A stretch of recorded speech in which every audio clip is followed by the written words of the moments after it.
안녕하세요. 오늘도 에브리데이 지니 한국어 팟캐스트에 오신 여러분들을 환영합니다. 여러분 잘 지내셨나요? 요즘 한국은 날씨가 엄청 더워요. 오늘은 이걸 먼저 물어보고 싶어요. 여러분들은 더울 때 생각나는 음식이 있나요? 시원한 맥주? 아니면 아이스크림? 아니면 빙수 같은 거? 한국에서는 날씨가 제일 더울 때 꼭 먹는 음식이 있어요. 그 음식은 아주 뜨거운 음식인데요. 한국 사람들은 날씨가 아주 더울 때 땀을 뻘뻘 흘리면서 이 음식을 꼭 먹어요. 혹시 뭔지 아세요, 여러분? 오늘은 이 음식에 대해서 여러분들에게 소개해 드리려고 하는데요. 이 음식을 먹는 날은 총 3번 있어요. 여름 중에서 3번 이 음식을 먹는데 이 3번 음식을 먹는 날을 복날이라고 해요. 그래서 오늘은 여러분들에게 복날이 무엇인지 그리고 복날에 먹는 음식은 어떤 것들이 있는지 소개해 드릴게요. 우리 그럼 시작해 볼까요? 복날은 여름 중에 3번 있어요. 1년 중에서 가장 더운 시기를 가리키는 말인데요. 초복, 중복, 말복 이렇게 3번이 있고요. 이걸 다 합쳐서 삼복이라고 불러요. 이때는 7월 중순부터 8월 중순까지 열흘 간격으로 한 번씩 있는데요. 이때를 묶어서 삼복 더위라고 부르기도 해요. 이 시기는 여름 중에서 가장 무더운 시기라는 뜻이에요. 근데 왜 하필 이렇게 더운 날 뜨거운 음식을 먹을까? 많은 저의 학생들이 제가 삼복이라는 것을 알려주면 아니, 그렇게 더운 날 왜 뜨거운 음식을? 이렇게 궁금해 하거든요. 어, 뜨거운 날에는 한국 사람들은 몸보신을 해야 한다라고 하면서 어떤 개념을 이야기하냐면 이열치열이라는 말을 자주 해요. 이열치열이 뭔지 아세요? 열은 열로 다스려야 한다라는 뜻이에요. 옛날 사람들은 이 더위 때문에 몸 안에 기운이 밖으로 빠져나간다고 생각했대요. 그래서 땀을 흘리면서 막 기력이 없어지고 할 때 오히려 엄청 뜨겁고 그리고 영양가가 높은 음식을 먹어야 건강에 좋다. 그리고 몸 안에 원기를 채워 넣을 수 있다라고 생각했대요. 근데 진짜 신기한 건 뭐냐면요. 저도 어릴 때는 잘 몰랐는데 최근 들어 느끼는 것은 정말 엄청 더운 날 이 뜨거운 음식을 딱 먹고 나잖아요. 그러면 왠지 모르게 땀은 나지만 좀 시원해진 것 같은 느낌이 들어요. 그리고 뭔가 좀 건강해진 것 같은데 이런 느낌이 들거든요. 과학적으로 진짜 그런지는 솔직히 잘 모르겠지만 저도 이 느낌을 꽤나 좋아하는 편인 것 같아요. 사실 이렇게 설명은 하고 있지만 사실 저도 그렇게 복날을 챙기는 스타일은 아니었거든요. 근데 복날을 챙기게 된 계기가 있었어요. 이 복날이 되면 이제 많은 어른들이 복날에 보양식 먹어야지. 보양식은 몸에 좋은 음식이라는 뜻이거든요. 이제 그런 이야기들을 많이 듣기는 했었는데 제가 한 2년 전쯤에 이사를 했어요. 근데 그 이사를 할 때 제가 사는 집 바로 옆집, 바로 옆 건물에 제 친구, 제일 친한 친구가 살았었어요. 근데 그 친구는 좀 이렇게 복날을 챙기는 스타일인 거죠. 그래서 꼭 복날이 되면 저한테 혼자 살수록 건강을 잘 챙겨야 해 하면서 복날은 꼭 챙기자 이렇게 얘기하던 친구가 있었어요. 좀 유난스럽게 복날을 챙기는 친구였는데요. 이 친구가 항상 복날이 되면 복날이니까 뭐 어떤 음식 먹어야지 이렇게 하면서 꼭 건강에 좋은 음식을 챙겨 먹게끔 저한테 이야기해 줬던 친구가 있었는데요. 이렇게 한 1년 듣고 나니까 저도 모르게 복날이 되니까 초복이네. 보양식 먹어야지. 이런 생각이 들더라고요. 그래서 재작년부터 복날을 챙기기 시작한 것 같아요. 그래서 최근에 초복이 지났거든요. 그래서 내일 모레 이제 중복인데, 그래서 복날이 딱 되니까 저도 모르게, 보양식 먹어야겠다. 건강에 좋은 음식 먹어야겠다. 이 생각이 들더라고요. 그래서, 나도 이제 복날을 챙기는 사람이 되었구나. 라는 생각이 좀 들었었습니다. 복날 하면 제일 먼저 떠오르는 음식은 삼계탕이에요. 여러분 혹시 삼계탕 먹어본 적이 있어요? 삼계탕은 되게 어린 닭을 엄청 오래 끓인 음식인데요. 이 닭 안에 대추도 넣고 그리고 인삼, 마늘, 찹쌀 이런 것들을 넣고 푹 끓인 음식이에요. 근데 몸에 좋은 것들은 다 넣고 오랫동안 끓이니까 건강에 당연히 좋겠죠. 이렇게 끓여서 먹는 음식인데 원기 회복에 좋대요. 그래서 복날이 되면 최고 인기 메뉴가 이 삼계탕입니다. 그래서 제가 삼계탕, 닭이잖아요. 이 삼계탕이 먹기 싫을 때 치킨을 먹으면서 아, 나도 보양식 먹었어. 이렇게 되는 거죠. 그리고 이 삼계탕 말고 두 번째로 또 인기 있는 음식은요.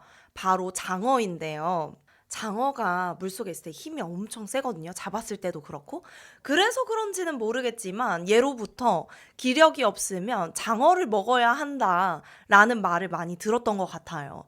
그래서 입맛이 없을 때 먹는 대표적인 보양식이기도 하고, 그리고 뭔가, 내가 좀, 기력이 좀 필요하다, 좀 에너지가 필요하다라고 하면 많이 먹는 게 장어예요.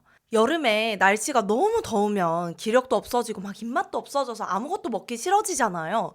그럴 때 꼭 어른들이 이야기하는 게 입맛이 없을 때는 장어를 먹어야지 라는 이야기를 어른들이 항상 하는 것 같아요. 그래서 이렇게 좀 장어 많이 챙겨 먹고요. 장어탕도 있고 뭐 구워 먹는 장어도 있고 이런 것들을 좀 챙겨 먹는 것 같고 복날에 챙겨 먹는 보양식 이거 말고도 다양해요. 뭐 삼계탕 중에서도 요즘에는 그냥 삼계탕 말고도 뭐 전복을 넣은 삼계탕, 뭐 들깨 삼계탕 이렇게 삼계탕의 종류도 많아지기도 했고 이거 말고도 미꾸라지로 끓인 추어탕이라는 게 있는데요. 이 추어탕도 보양식 중에 하나이고 그리고 낙지가 그렇게 건강에 좋대요. 그래서 이 낙지는 어떤 말이 있을 정도냐면 낙지 한 마리면 쓰러진 소도 일으켜 세운다 막 이런 말이 있을 정도로 낙지가 이 건강에 되게 좋다고 하는데 에너지를 막 얻는 데 좋다고 하는데 그래서 이 낙지를 넣고 끓인 연포탕이라는 게 있어요. 이 연포탕도 이 대표적인 보양식 중에 하나입니다. 그리고 가끔은 이제 매운 육개장, 아주 뜨거운 육개장을 보양식으로 찾아 먹는 경우도 있고요. 근데 이 음식들의 공통점은 뭐냐면요. 영양가가 아주 높고요. 그리고 아주 뜨거운 음식이라서 좀 땀을 흘리면서 먹을 수 있는 음식이에요. 그래서 땀을 흘린 이 기력을 이렇게 빠진 이 기력을 채우는데 너무 좋다라고 이야기하는 음식들이 보양식입니다. 그리고 하나 더 있는데요. 사실 이 얘기는 제가 별로 하고 싶지 않지만 아주 옛날에는 보신탕이 보양식 중에 하나였어요. 개고기인데요. 근데 요즘은 시대가 많이 바뀌었고 이 반려동물을 키우는 사람들도 많아지고 인식이 많이 바뀌면서 이 음식은 먹지 말자. 그리고 이 음식은 막 금지하자라는 의견들이 아주 많아졌어요. 그래서 요즘에는 먹는 사람을 보지 못했고, 그리고 사실 그런 식당들도 다 없어져서 요즘에는 찾아보기가 힘든데, 옛날에는 이거를 보양식으로 먹기도 했습니다. 요즘 젊은 세대 중에는 아마 이 보신탕이 무엇인지도 모르는 사람들이 많을 정도로 지금은 많이 사라졌긴 했는데요. 어릴 때 할머니들은 좀 먹었던 것 같아요. 사실 저는 그렇게 좋아하는 편은 아니지만, 이 음식이 또 건강에 좋다라고 이렇게 좀 소문이 나면서 먹지 않았었나라는 생각이 들어요. 갑자기 또 보양식 삼계탕 얘기를 하니까 이 보양식 얼마나 인기 있는지 여러분들에게 얘기해주고 싶은데 제가 20살쯤에 삼겹살 집에서 알바를 한 적이 있었어요. 원래는 저녁에는 삼겹살을 팔고 그리고 점심에는 제육볶음, 김치찌개 이런 한식을 파는 식당이었어요. 이 복날이 되면 다른 메뉴를 하나도 안 팔고요. 뭐 삼겹살도 안 팔고 제육볶음도 안 팔고 아무 메뉴도 팔지 않고 딱 삼계탕만 팔았었습니다.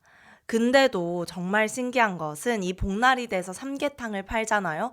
그럼 사람들이 정말 줄을 서서 기다리는 거예요.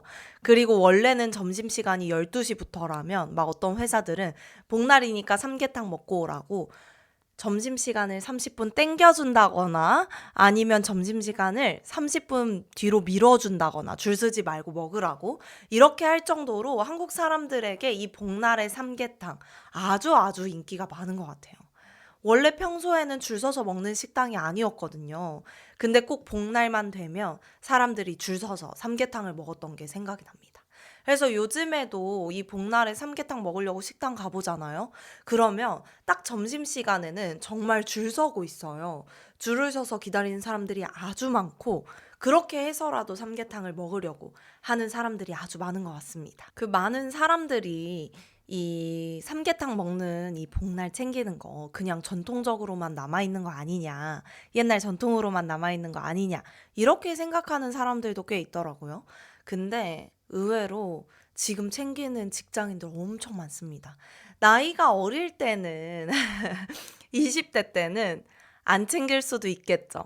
근데 나이가 이제 들면서 30대가 되고 40대가 되고 조금 체력이 떨어졌다라던가 아니면 조금 어릴 때만큼 체력이 좀 받쳐주지 않는다라는 느낌이 들면 건강을 좀 챙기게 되잖아요. 뭐 비타민도 챙겨 먹고 이제 그런 시기가 되면서 복날도 좀 꼭 챙기는 것 중에 하나가 되지 않았나라고 저는 생각을 해요.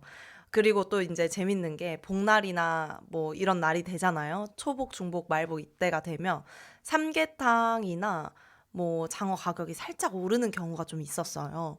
그래서 많이 팔리니까 또 이때는 수요가 갑자기 확 몰리니까요. 그리고 사실 이렇게까지 챙겨 먹는 거는 1년에 3번밖에 없잖아요. 그래서 그때 가격이 좀 오르는 경우가 있다고 합니다. 그래서 저도 그런 것들을 좀 보기도 했었고, 저는 사실 그렇게까지 열심히 챙기는 편은 아니었지만 한번 챙겨보니까 계속 챙기게 되는 것 같아요. 왜냐면 딱 먹어봤을 때 괜히 느낌이 좀 건강해진 것 같고, 나 오늘 좀 건강을 위해서 뭐 하나 했다라는 약간 뿌듯한 마음도 들고요. 이렇다 보니까 좀 한번 챙기기 시작하니까 좀 챙기게 되는 것 같은데, 여러분들 나라에는 혹시 이렇게 날씨가 더울 때 아니면 좀 힘이 없을 때 먹는 음식들이 있나요? 있다면 알려주시면 너무 좋을 것 같아요. 그래서 삼계탕이 질릴 때 그런 음식들 찾아서 먹으면서 나 또 건강한 음식 하나 먹었다 이렇게 생각하면 좋잖아요. 그래서 우리 서로서로 질리지 않게끔 한번 댓글에 달린 음식들 같이 한번 먹어보자고요. 제가 학생들 가르치면서 복날 이야기하면 항상 똑같은 질문을 받아요. 아니, 왜 더운데 꼭 삼계탕 같이 뜨거운 음식을 먹는 거예요? 더 더운 거 아니에요? 더 더위 먹는 거 아니에요? 차가운 음식 먹는 게 낫지 않나요? 막 이런 이야기들 많이 들었거든요. 근데 사실 저는 이 질문을 들을 때마다 다른 나라에서는 이렇게 안 하나? 라고 하면서 저도 약간 놀라는 것들이 있는 것 같아요. 한국에서는 이 이열치열 너무 유명한 말이거든요. 근데 생각해보면 사실 저도 어릴 때는 더우면 시원한 음식이 땡기지 뜨거운 음식을 굳이 이렇게 생각했던 것 같아요. 근데 뭐 저도 사실 복날이 아니면 시원한 음식 많이 먹거든요. 너무 더울 때는 뭐 냉면을 먹기도 하고 아니면 밥 먹고 디저트로 빙수를 먹기도 하고 하는데, 그래도 이 복날만큼은 좀 뜨거운 삼계탕 먹고 좀 몸보신 해야겠다 라고 생각하기도 하고, 먹고 나서 진짜 몸이 가벼워지고 시원한 느낌을 딱 받게 되면 안 챙겨 먹을 수가 없게 되는 것들이 있는 것 같습니다. 그래서 내일 모레 복날인데요. 한국에 이제 제일 더운 날이라고 하는 복날인데 이번에는 무엇을 먹을까 또 고민이에요. 그래서 또 삼계탕을 아마 먹을 것 같긴 하지만 어떤 삼계탕을 또 먹어야 하나 요즘 고민하고 있었거든요. 그래서 제 요즘 머릿속에 계속 삼계탕 먹어야 되는데 이 생각이 계속 있다 보니까 팟캐스트도 이걸로 찍어야겠다라고 생각했던 것 같아요. 근데 우리 젊은 세대들, MZ들 또 생각해보면 복날에 굳이 삼계탕 막 이렇게 생각하시는 분들이 많거든요. 그래서 요즘 젊은 세대들은 복날이 되면 이런 얘기 한대요. 복날이니까 맛있는 거 먹자. 이렇게 해서 그냥 자기가 좋아하는 음식을 먹거나 아니면 진짜 꼭 이런 보양식 말고도 건강에 좋은 음식은 많잖아요. 뭐 예를 들면 그냥 고기를 구워 먹으러 가기도 하고, 왜냐면 단백질이잖아요. 건강에 좋잖아요. 그래서 고기를 좀 구워 먹기도 하고, 뭐 소고기도 먹고 돼지고기도 먹고, 그리고 치킨을 먹는 사람들도 있고요. 저처럼 닭이면 됐지, 아예 닭 먹었다 약간 이런 느낌으로 하는 사람들도 있고, 요즘에는 그냥 내가 좋아하는 뭐 예를 들면 한국에 그 엽떡이라고 떡볶이 중에 유명한 게 있거든요. 뭐 그런 거를 먹으면 이제 매우니까 땀이 또 팍 나요. 사실 건강에 좋은 음식은 아닐 것 같아요. 건강에 좋은 음식이라고 말할 수는 없지만 비슷한 원리로 나도 땀 흘리면서 떡볶이? 막 약간 이런 식으로 그냥 나 좋아하는 음식 먹어야겠다. 이렇게 하시는 분들도 많다고 하더라고요. 그래서 이 젊은 세대들은 아마 삼계탕보다는 좋아하는 음식을 더 많이 먹지 않을까라고 생각해요. 그래서 모든 한국 사람들이 챙기는 것은 아니지만 좀 건강을 생각하는 30대 이후의 한국인들은 대체로 챙기지 않나라고 생각합니다. 제 친구들 같은 경우에도 벌써 이번 주부터 저에게 카톡으로 이야기를 많이 했어요. 이번 주 중복인데 삼계탕 안 먹어? 하면서 이번에 요즘에 뭐 맛있는 삼계탕집 알아? 막 이러면서 연락이 많이 왔거든요. 그런 거 보면 제 친구들 같은 경우에는 좀 복날을 많이 챙기는 것 같습니다. 오늘 여러분들과 복날에 대해서 이야기해봤는데요. 요즘 날씨 많이 덥잖아요. 또 덥지 않은 나라들도 있겠지만 한국은 되게 덥거든요. 그래서 여러분들도 건강 잘 챙기셨으면 좋겠고요. 또 이렇게 더울 때일수록 건강에 좋은 음식 잘 챙겨 드시면 좋겠고요. 여러분 나라에서 어떤 건강식, 보양식들이 있는지 댓글을 통해서 알려주시면 저도 한번 먹어볼게요. 꼭 삼계탕 말고도 더 건강에 좋은 음식들 먹어보고 싶거든요. 그래서 댓글 통해서 알려주시면 좋을 것 같고, 여러분 오늘 팟캐스트는 여기까지 하고요. 우리 또 다음 시간에 만나요. 감사합니다. 안녕.